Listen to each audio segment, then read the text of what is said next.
আসসালামু আলাইকুম রহমতুল্লাহ।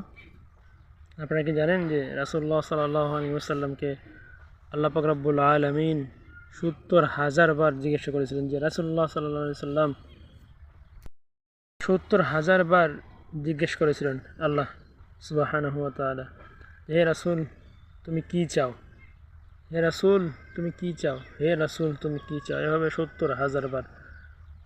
তো রাসূলুল্লাহ সাল্লাল্লাহু আলাইহি ওয়াসাল্লাম কি চেয়েছিলেন জানেন? আপনারা জানলে অবাক হয়ে যাবেন যে রাসূলুল্লাহ সাল্লাল্লাহু আলাইহি সাল্লাম আমাদের জন্য কী চেয়েছিলেন।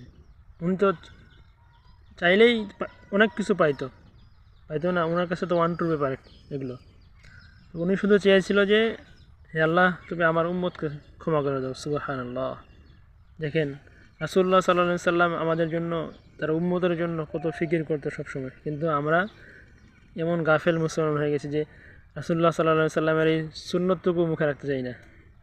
আল্লাহ আমাদেরকে সবাইকে হেদায়েত দান করুক, হেফাজত করুক। আমিন।